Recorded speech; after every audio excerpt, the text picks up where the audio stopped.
출애굽기 2장 11절 12절 말씀 같이 한 목소리로 합독하겠습니다. 같이 했습니다. 모세가 장성한 후에 한 번은 자기 형제들에게 나가서 그들이 고되게 노동하는 것을 보더니 어떤 애굽 사람이 한 히브리 사람 곧 자기 형제를 치는 것을 본지라. 좌우를 살펴 사람이 없음을 보고 그 애굽 사람을 쳐 죽여 모래 속에 감추니라. 아멘. 오늘은 모세의 이야기입니다. 모세가 잘 아시죠? 물에서 건져져서 공주의 손에 자라났고 왕궁 안에서 왕족이 됩니다. 모세 이름 자체가 사실 물에서 건져지다라는 뜻이에요. 모세가 근데 왕궁에서 자랐는데 이집트 사람을 쳐 죽인 사건에 대한 이야기가 오늘 나오고 있죠. 이 사건에 나타난 모세에 대한 평가는 우리가 한국 교회 안에서는 좀 좋지 못하다는 의견이 다수입니다. 아무리 모세라도 사람 때려 죽이는 게 되냐? 그게 말이 되냐? 어떤 사람은 이것을 모세가 그래도 좀 책임을 덜어주려고 의도치 않았다. 모세가 이렇게 사람을 때려 죽인 건 의도치 않은 실수로 죽인 거다. 또 어떤 분들은 치미는 분노가 막 주체하지 못해서 이 분노를 이기지 못해서 그래서 쳐 죽인 거다. 뭐 이렇게 설명하시는 분도 제가 봤습니다. 근데 제가 어릴 적 주일학교에서는 선생님이 어떻게 가르쳐 주셨냐면 좀 다르게 모세가 왕자로 컸지 않습니까? 왕자로 클 때는 차기 왕이 될 수 있으니까 왕의 교육을 받는다는 거예요. 그게 지성이나 뭐 이런 부분뿐만 아니라 체력적인 부분에서도 훈련을 한다는 거예요. 그래서 아주 모진 훈련 속에서 아마도 모세의 몸이 굉장히 크게 잘 단련됐었을 거다. 그러니 자기 힘이 어느 정도인지 뭐 잘 몰랐을 텐데 그러다 보니까 뭐 끝내 시비 끝에 슬쩍 건드린다는 것이 그만 그냥 툭 때렸는데 폭하고 죽었다. 뭐 이렇게 우리 주일학교 선생님 정말 그렇게 가르쳐 주셨어요. 자기의 힘이 어딘지 몰라가지고 마치 톡 건드렸는데 푹 죽었다 이렇게 얘기를 해주셨는데. 지금도 이 사건에 대해서는 많은 생각과 말들이 있어요. 그러나 고의든 실수든 어떤 견해를 선택하든 한국교회 안에서 모세가 저지른 행동은 좀 잘못된 일이다라고 이제 생각하는 경향이 굉장히 많습니다. 이 일이 결과적으로 모세가 이제 왕궁을 떠나게 되는 계기가 되죠. 그리고 미디안 광야로 들어가게 되고 그곳에서 장인 이드로와 또 아내 십보라를 만나게 되고 더 나아가 그곳 시내산 떨기나무 불꽃 안에서 누구를 만나죠? 하나님을 만나게 되는 계기가 되고 그러나 그렇다고 해서 이집트 사람을 때려 죽이는 일은 잘한 일일까요? 못한 일일까요? 네? 잘한 일일까요? 못한 일일까요? 그죠? 못한 일이라고 다들 이제 그렇게 생각하세요. 한국 교회 성도들 100명 중에 100명 그렇게 생각하시는 거죠. 이 일은 개인의 삶에서 일어나는 여러 일들 중에서 좋은 일, 잘한 일에 해당되기보다는 잘못한 일, 불행한 일 이런 것에 해당된다라고 많은 이제 사람들이 다 그렇게 여기죠. 그래서 한국교회 대부분의 목사님들은 결론적인 해석이 뭐냐? 모세는 그렇게 하지 말았어야 했다는 거예요. 모세는 그렇게 하지 말았어야 됐다. 우리가 성경 말씀 대할 때 어떻게 생각할지는 뭐 미지수예요. 왜 자라온 환경이 다르고 또 여건이 다르고 내가 생각하는 그 주관이 언제나 뭐 바른 기준에 서 있는 것은 아니라 오만 사람의 생각이 5만 개로 다르거든요. 근데 오늘 이 말씀을 읽을 때, 이 말씀을 대할 때 도대체 이걸 우리가 어떻게 대할 수 있을까? 어떻게 생각할 수 있을까? 사실 이 본문을 읽고 어떻게 평가할 것인가 하는 것은 그 사람 마음이죠.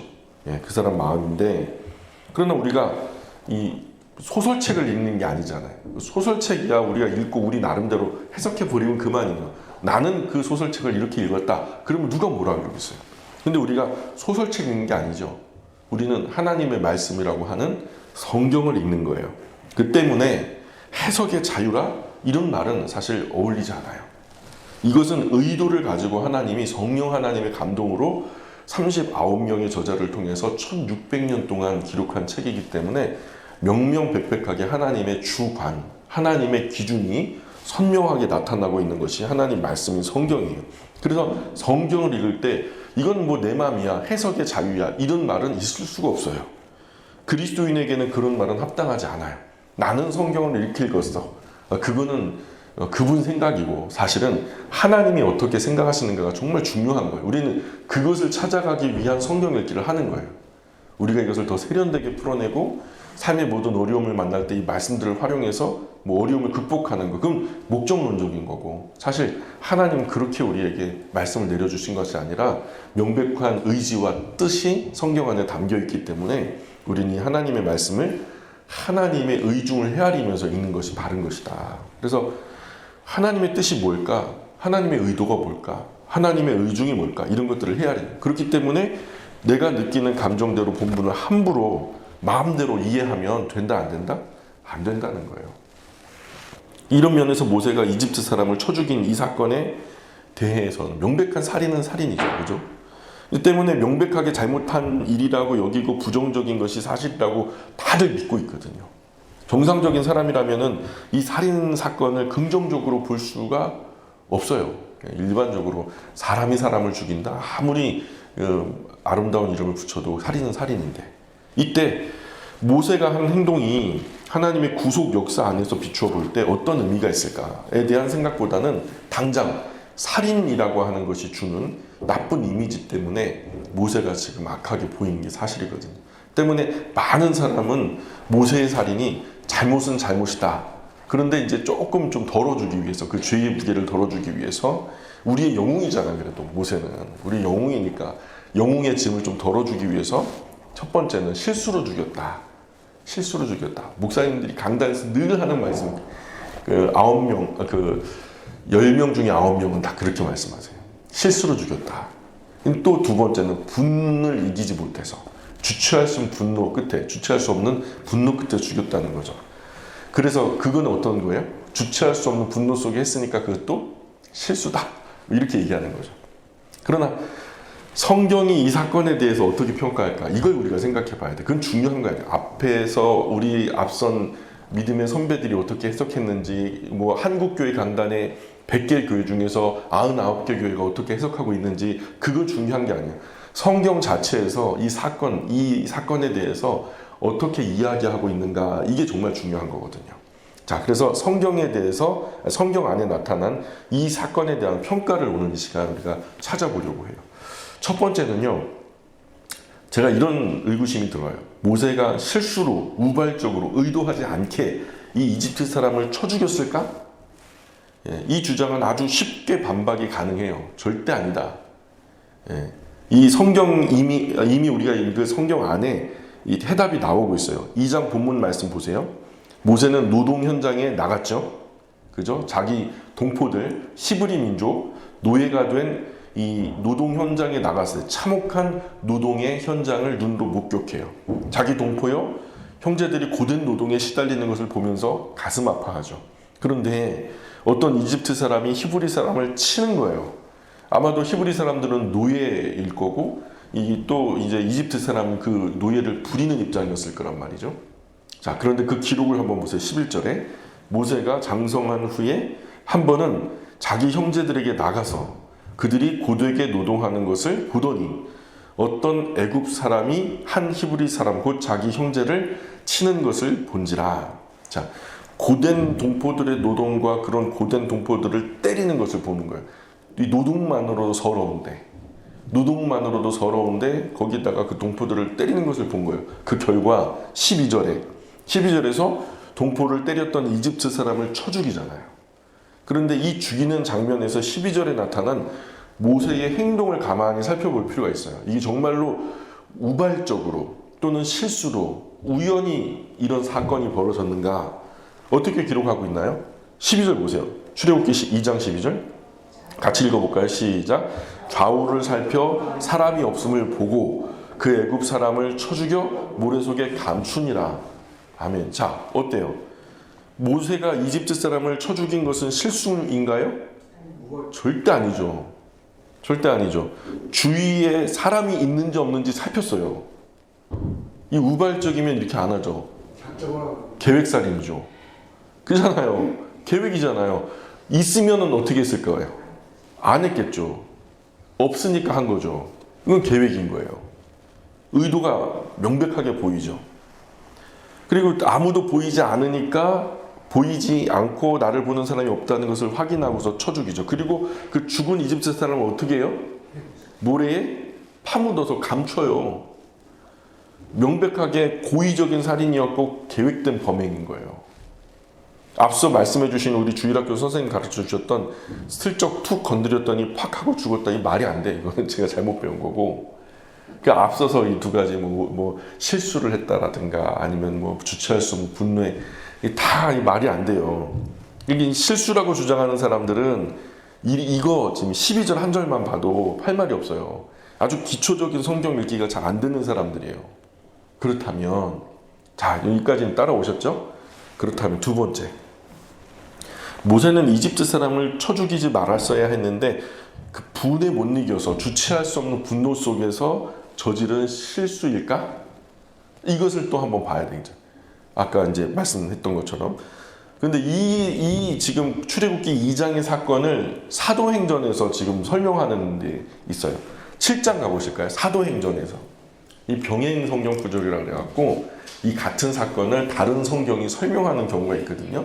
이 사도행전 7장은 우리가 잘 아는 스데반 집사님이 너무 유대인들이 불순종하는 거예요. 그러면서 모세는 우리 편이다, 하나님 다 우리 거다 하면서 막 뭔가 기득권을 주장하는데, 사실 이스라엘 너희들 자랑한다 해봤자 불순종의 역사 아니냐. 너희들한테 하나님이 보내신 선지자들이 수십 명 수백 명 갔는데 갈 때마다 때리고 괴롭히고 나중에는 쳐 죽이고, 너희 사실 이스라엘이 아무리 자랑하는 역사성 대단한 것 같지만은 사실 이스라엘 역사는 한마디로 하나님의 말씀에 불순종하는 역사야. 이것을 설명하는 것이 아예 그냥 하나님 창세로부터 그냥 쫙 그냥 성경을 관통해가지고 설명하는 긴 장문의 스데반 집사님의 설교문이에요. 그 설교문 중에 역사서를 쭉 훑으면서 이스라엘의 범죄상을 지적하는 긴 이야기인데, 거기에서 스데반 집사님은 모세에 관해서도 언급하거든요.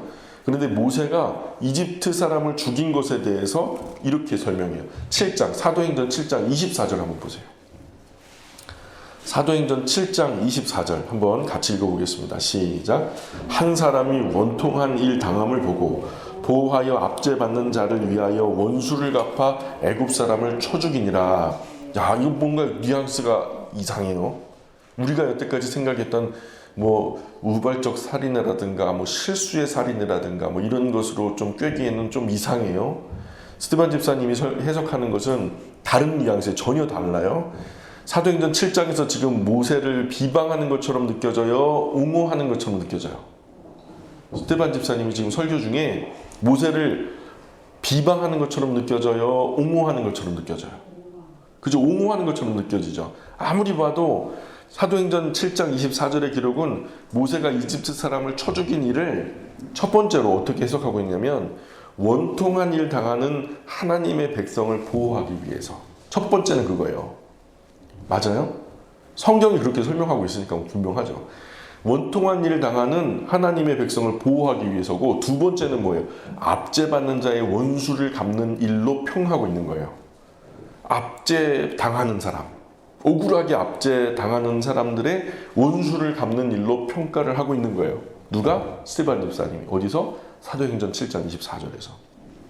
근데 사도행전 7장의 기록을 보자면 모세가 이집트 사람을 쳐 죽인 이 사건이 전혀 악한 모습으로 그려지지 않고 있다는 거예요. 자, 여기서 좀 우리가 헷갈리죠? 또 하나 우리가 생각해 볼 건, 방금 전에 제가 말씀드렸는데, 원수를 갚는 것은 누구에게 있다고 성경은 우리에게 가르칠까요? 하나님께 있다고. 자기 백성의 원수를 갚는 일, 그것은 하나님의 몫이라고, 그 백성이 직접 할 것이 아니라고 하나님은 가르쳐 주세요. 우리 제가 읽어드리는 그 말씀들을 한번 찾아서 밑줄을 한번 그어보세요. 이사야서 35장 4절. 자, 이제 실력이 나오는 겁니다. 성경을 늘 읽는 분들은 바로 한 번에 딱 이사야서 35장까지는 한 번에 펴요. 그죠? 자, 이사야서 35장 4절. 자, 다 벌써 펴셨어요. 그죠? 이사야서 35장 4절. 같이 읽어볼까요? 시작. 겁내는 자들에게 이르기를 굳세어라, 두려워하지 말라. 보라, 너희 하나님이 오사 보복하시며 갚아주실 것이라. 하나님이 오사 너희를 구하시리라 하라. 누가? 너희 하나님이. 너희 하나님, 거기다 묻고 보세요. 너희 하나님이 오사 보복하시며 갚아주실 것이라. 이렇게 여기다가 누가 하시는 거예요? 주체가 하나님이. 로마서 12장으로 또 건너볼까요? 자, 구약과 신약을 종횡무진합니다. 자, 로마서 12장 19절. 로마서 12장 19절 또 같이 읽어보겠습니다. 시작. 내 사랑하는 자들아, 너희가 친히 원수를 갚지 말고 하나님의 진노하심에 맡기라. 기록되었으되 원수 갚는 것이 내게 있으니 내가 갚으리라고 주께서 말씀하시니라. 누가 말씀하셨다? 주께서 말씀하셨다. 자, 거기도 밑줄 너희가 친히 원수 갚지 말고 누구에게? 하나님의 진노하심에 맡겨라. 그죠? 이 주제가 바로 하나님. 또 한 군데, 마지막으로 한 군데만 더 찾아볼게요. 히브리서 10장. 히브리서 10장 30절. 히브리서 10장 30절. 한번 읽어볼게요. 히브리서 10장 30절. 시작. 원수 갚는 것이 내게 있으니 내가 갚으리라 하시고 또 다시 주께서 그의 백성을 심판하리라 말씀하신 것을 우리가 아노니. 여기도 원수 갚는 것이 내게 있으니 내가 갚으리라. 여기 밑줄 그시면 돼요. 자, 복수는 누구의 것? 세상은 그러죠. 복수는 나의 것. 그래서 영화도 그렇게 나오잖아요. 복수는 나의 것이 아니에요. 복수는 하나님의 것이에요.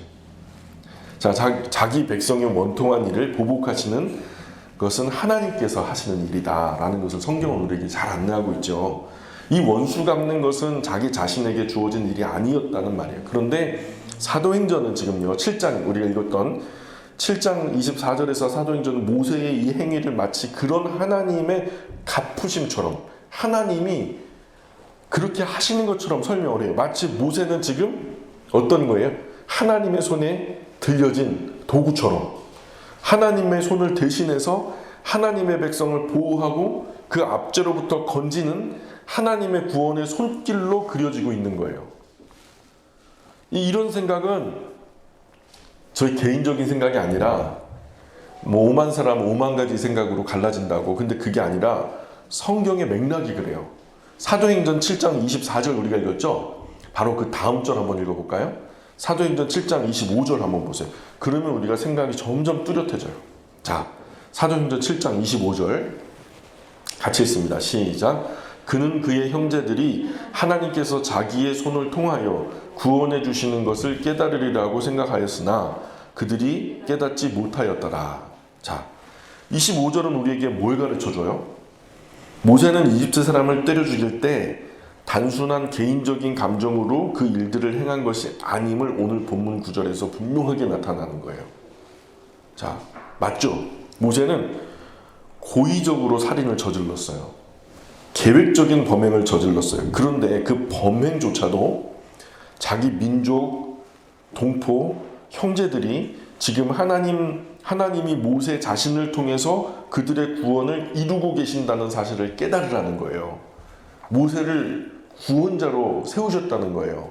하나님의 뜻을 이루려고 하는 영광의 도구로 모세를 손에 드시고 그 복수를 누구를 통해서? 왕자 모세를 통해서 그 히브리 사람을 괴롭히는 그 이집트 사람에게 그렇게 생각하고 행동한 것이었다는 말이에요.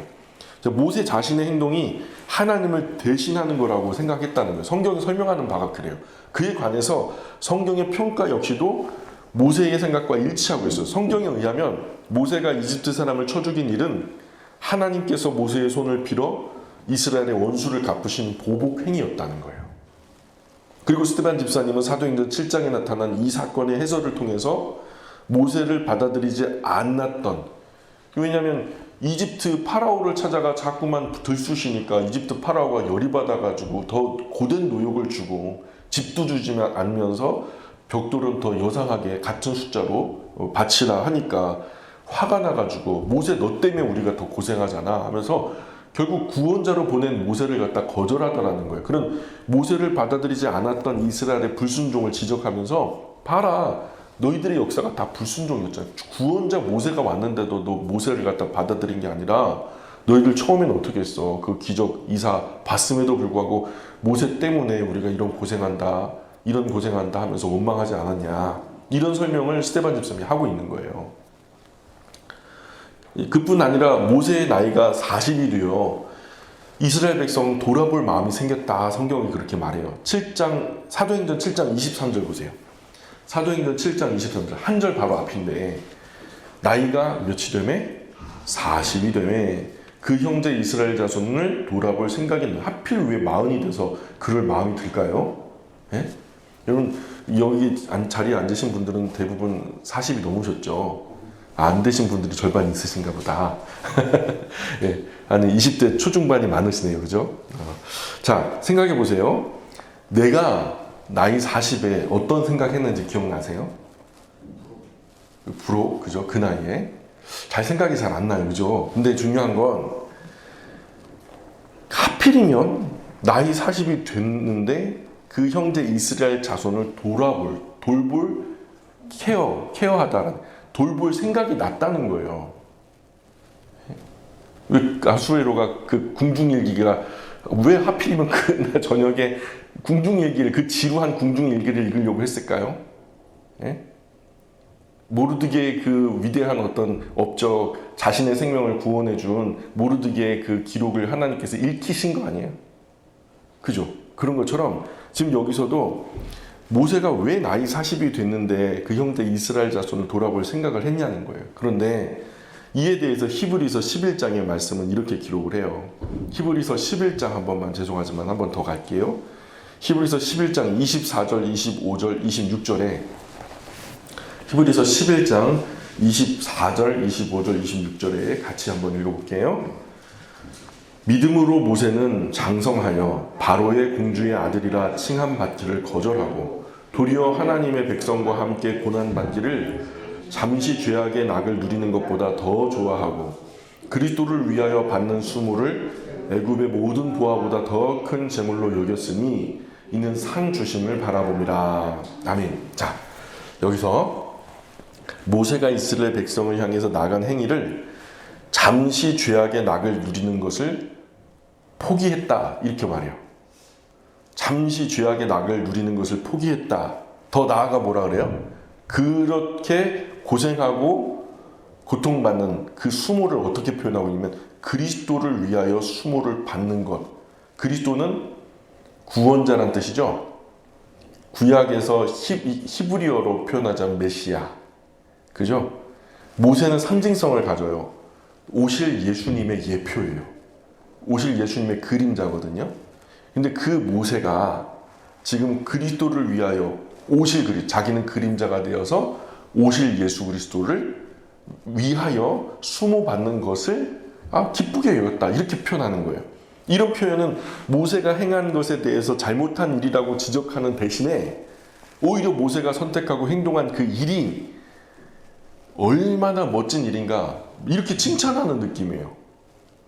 이런 전후의 사정을 감안하고 출애굽기 본문을 다시 한번 살펴봤으면 좋겠어요. 그러면 왜 파라오가 이 정도 사건으로 모세를 죽이려고 찾았는지를 알게 돼요. 사람들이 흔히 있는 것은요. 당시 이집트 사람을 쳐 죽인 모세의 신분이 뭐였냐? 그 신분이 뭐였죠? 왕자였다는 사실이에요. 민주사회가 아니에요. 왕권사회였단 말이에요. 하나님만큼이나 힘이 센 존재가 왕들이었어요. 그럼 노예 하나, 자기 수중에 있는 병사 하나 때려 죽였다고 왕자가 쫓겨다녀요? 출애굽 시기와 이집트 역사의 관계에 구약사에서 치열한 쟁점이 있는 주제인데 학자마다 그 주장이 다를 수 있지만 보통 이제 모세가 궁전에 있을 때 아멘호텝 1세의 시절이라든가 아니면 투트모세 1세의 딸 핫셉슈트가 이제 섭정을 하고 있었을 때 그래서 그 모세의 어머니가 굉장히 강력한 패권 장악을 하고 있었다라고 여긴다면 모세의 힘은 더 커요. 우리가 생각하는 것보다 상상하는 것보다 훨씬 더 강력한 파워를 가지고 있는 거예요. 그야말로 권력의 정점에 서 있는 사람이 모세였단 말이에요. 자, 그래서 이런 어떤 역사적 사실, 그 출애굽의 시기, 모세의 시절에 대해서 학자마다 다르기 때문에 뭐 어떤 시대라고 확정할 수는 없지만 그럼에도 불구하고 우리가 이 글에서는요 역사적 정확성이 뭐 그다지 필요하진 않아요. 그때 당시 왕은 곧 하나님하고 동기동창이었다는 거예요. 단지 가정으로 모세의 양어머니가 하셉슈트였다라는 것을 가정해 본다면은 그런 어떤 이집트의 모든 패권을 장악하고 있는 가장 강력한 힘을 가진 존재였다면 이 모세는 이집트 전체에서 가장 큰 권세를 가진 신분이었다라는 거예요. 그런데 이런 권세를 가진 모세가 겨우 이집트 사람 하나 때려 죽였다고 파라오를 피해서 도망치고 죽임당할 위협에 처했다는 거 이해 가요? 요즘은 이해가죠. 요즘은 이해가지만 그 과거 시절에 고대 왕권의 절대적 위치에 대해서 무지함에서 비롯된 어이없는 발상 아니에요? 모세가 목숨의 위험을 느껴 도망쳐야만 했던 이유는 분명 다른 이유예요. 죽여서 그냥 도망간 게 아니라 분명 그가 자기 백성인 히브리 백성을 해방시키기 위한 어떤 계략이 들켰기 때문이라고 밖에는 생각할 수 없다는 거예요. 이게 중요해요. 모세에게는 다른 마음이 있었어요. 하셉슈트의 시대였다면 투트모세 3세가 같은 이제 이복 동생이죠. 그러니까 이게 이복은 아니죠, 그죠? 이제 어쨌든 가족이니까 양아들 삼은 그 가문 안에 투트모스 이제 3세가 아마 모세를 쫓아다니면서 죽이려고 했을 거예요. 따라서 우리는요, 모세가 결코 우발적으로 사람 하나 죽였다고 비난해서는 안 돼요. 무슨 말인지 아세요? 하나님의 섭리인가요? 잘 들어보세요. 오늘 우리나라 독립을 위해 싸우던 의사들을 살인자라고 우리가 말하나요? 네? 안중근 의사를 어쨌든 당신은 그런 좋은 선한 대의 명분을 가지고 사람을 죽이긴 했지만 그러나 당신은 어쩔 수 없는 살인자요. 이렇게 우리가 비난하는 국민들이 있나요? 아니죠. 한국의 구속 역사 안에서도 그는 의인이요, 죄인이 아닌 거예요. 마찬가지로 모세는 우발적으로 살인을 한 것이 아니었다는 거예요. 혹 그렇게 사람을 죽였다 하더라도 살인 자체가 아무 문제가 되지 않는 사회적 지위에 있었어요. 그의 권세가. 또 성경의 정황 안에서 보더라도 모세가 그저 욱하는 심정으로 이집트 사람을 쳐 죽였다? 뭐 그런 실수를 저질렀다고 생각하는 것도 합당하지 않은 해석이라는 거죠. 모세의 이 사건을 바라보는 우리의 바른 시각은 제가 이제 결론이 여기 있어요. 하나님의 거룩하신 손을 대신하여 이스라엘 백성의 해방제로 세우신 모세가 하나님을 대신하여 원수를 쳐 죽인 것이라는 관점에서 보는 것이 타당하다는 거예요. 이게 저의 해석이에요. 그러므로 여기에서 모세는 구원자이신 하나님의 대리자로 보여야 마땅한 거죠. 그러므로 우린 이런 신약 성경의 해석들을 토대로 종합해서 생각해 볼 때 모세가 이집트 사람을 쳐 죽인 사건을 평가한다면 우리는 단순히 이집트 사람을 쳐 죽인 이 사건부터 우연히도 모세는 미디안 광야에 들어갔을 때 여호와 하나님을 떨기나무 불꽃에서 만나고 거기서 소명을 받았다라고 생각하지만 아니요. 모세는 훨씬 이전부터 모세의 유모가 누구였죠? 예? 모세의 유모가 누구예요? 진짜로 젖 물려서 키운 사람이 누구예요? 엄마예요. 친엄마. 친엄마가 키웠다고요. 근데 젖 먹이면서 자라나는 모든 순간을 모세와 함께 했을 거 아니에요. 그리고 그 근본이 어디 있는지, 어떤 나라 백성인지, 또 그 백성들이 섬기는 여호와 하나님이라는 존재, 그리고 그 분이 선하신 뜻이 너를 통해서 이루어질 거라고 하는 신앙의 교육, 이런 것들이 사전부터 없었겠냐고요. 물론 여호와 하나님을 직접 경험한 것은 떨기나무 불꽃이라고 해도 지금 모세는요, 하나님의 선하신 뜻이 이 민족을 독립시켜 자유국가로 만드는 것이라고 생각했던 거예요. 그러므로 우리는 이 신약 성경 해석들을 토대로 볼 때에 도덕적인 의미에서 고의적인 살인사건이나 계획적인 범행 내지는 자신의 분을 이기지 못해서 무절제한 폭력행위로 편회해서는 안 된다는 거죠. 우리는 다윗이 블레셋 적장 골리앗을 쳐 죽였다고 비난하지 않죠. 어쩌면 그럴 수 있냐고, 조그만 게 지보다 훨씬 더 큰 형아 같은 블레셋의 적장 골리앗을 때려 죽여? 이 나쁜 다윗 같은 이라고 우리 그렇게 생각하는 사람 없어요. 그죠? 사사 기드온이 미디안 군사 2만 명을 300명의 용사로 쳐 죽일 때도 절대로 비난하지 않죠. 마찬가지로 모세의 이 사건과 이 사건 속에서의 행동은 하나님께서 이집트의 압제하에 있었던 자기 백성을 돌아보기 위해서 자기 백성을 한 구원자를 통하여 구원할 것임을 보여준 사건인 거죠. 모세가 그 백성을 구원하듯이 모세의 실체가 되신 예수 그리스도께서 그 백성을 살리실 것을 나타내야 됐으니까. 그래서 예수님이 오실 때 뭐래요? 저는 자기 백성을 저희 죄에서 구원할 자이심이라. 모세도 이집트의 압제에서 자기 백성을 구원할 자이심이라. 이게 하나님의 뜻이었고, 그게 그림자였다면 실체는 예수님이라는 거죠. 그렇다면 이런 맥락에서 볼 때 이 모세의 사건은 우리에게 택한 백성을 향한 하나님의 구원을 보여주고 있다. 하나님의 신실하신 모습, 그 자기 백성을 끝까지 돌아보며 그 하나님의 구원을 거부한 이스라엘 백성은 신실하지 못했지만, 그죠? 보낸 모세도 거절하고 하나님 우리한테 왜 이럽니까 하면서 원망도 하고 그랬지만, 그 백성은 신실하지 못했지만 그러나 그의 하나님 여호와 하나님께서는 굉장히 신실하셨다라고 하는 단면을 보여주는 거예요. 그런 모습. 하나님은 우리 구원에 아주 성실하신 분이세요. 사랑하시되 끝까지 사랑하세요. 자기 사람을 사랑하시는데 끝까지 사랑하신다. 끝이 어디예요? 목숨 걸고 사랑하는 거예요. 목숨 끝날 때까지 사랑하셨다. 그 말이 맞죠? 예수님도 친구를 위해서 목숨을 버리 이에서 더 큰 사랑 없다. 그럼 뭘 더 줘요? 끝이죠. 사랑의 끝판왕을 누가 하신 거예요? 우리 예수님이. 오늘 그 절기 한가운데 우리가 서 있어요. 그죠? 나를 위해서 십자가에 달려 돌아가신, 그래서 그 생명을 값없이 던져주신, 그리고 그분을 믿고 따르는 자, 영접하는 자, 하나님의 자녀가 되는 권세를 주셨다 하는 그런 절기 한가운데 우리가 서 있는 거죠.